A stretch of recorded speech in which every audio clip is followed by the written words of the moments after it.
ಮಲೆನಾಡು ಭಾಗದಲ್ಲಿ ಮಳೆಯ ಆರ್ಭಟ ಮುಂದುವರೆದಿದ್ದು ಹೇಮಾವತಿ ನದಿ ಮೈದುಂಬಿ ಹರಿಯುತ್ತಿದೆ. ಈ ದೃಶ್ಯವನ್ನ ಕಣ್ತುಂಬಿಕೊಳ್ಳಲು ಪ್ರವಾಸಿಗರು ಮುಗಿಬಿದ್ದಿದ್ದಾರೆ.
ಪಶ್ಚಿಮ ಘಟ್ಟಗಳ ಸೌಂದರ್ಯ ಸ್ವರ್ಗದ ದ್ವಾರ, ಕಾಫಿ ಕಣಜವಾದ ಚಿಕ್ಕಮಗಳೂರು, ಸುಂದರ ಸ್ಥಳಗಳ ತವರೂರು, ಸ್ವಚ್ಛ ಗಾಳಿ ಸೇವನೆಯ ಮಲೆನಾಡು, ನಿರ್ಮಲ ನಿಸರ್ಗ ತಾಣಗಳ ನೆಲಬೀಡು, ಹೇಮಾವತಿ ಉಗಮ ಸ್ಥಾನವಾದ ಚಿಕ್ಕಮಗಳೂರು ಜಿಲ್ಲೆ ಸ್ವರ್ಗದಂತಿದೆ.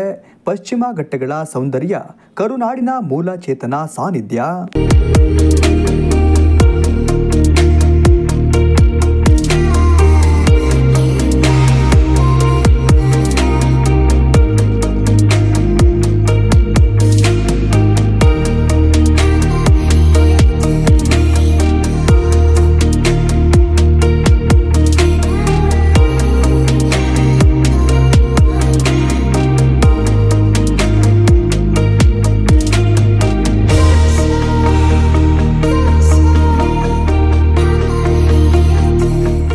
ಮಲೆನಾಡಿನ ಸೌಂದರ್ಯದ ಬೊಕ್ಕಸದಲ್ಲಿ ಪ್ರಸಿದ್ಧ ಪ್ರವಾಸಿ ತಾಣಗಳ ಸಾಲಿನಲ್ಲಿ ಹೇಮಾವತಿ ನದಿ ಮೂಲವು ಒಂದಾಗಿದೆ.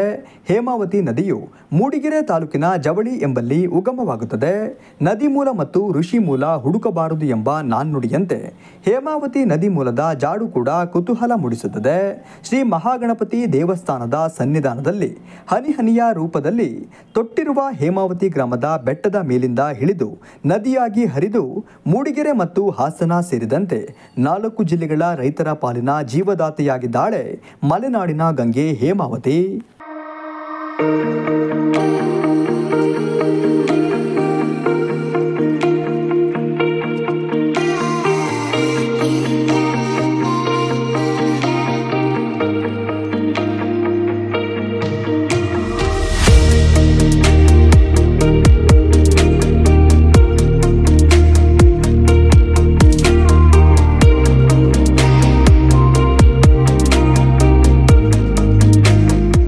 ಹೇಮಾವತಿ ನದಿಯು ಹಾಸನ ಮತ್ತು ಮಂಡ್ಯ ಜಿಲ್ಲೆಗಳಲ್ಲಿ ಹರಿದು ಕೃಷ್ಣರಾಜಪೇಟೆ ತಾಲೂಕಿನ ಅಂಬಿಗರ ಹಳ್ಳ ಬಳಿಯ ಸಂಗಮದಲ್ಲಿ ಕಾವೇರಿ ನದಿಯನ್ನ ಸೇರುತ್ತದೆ.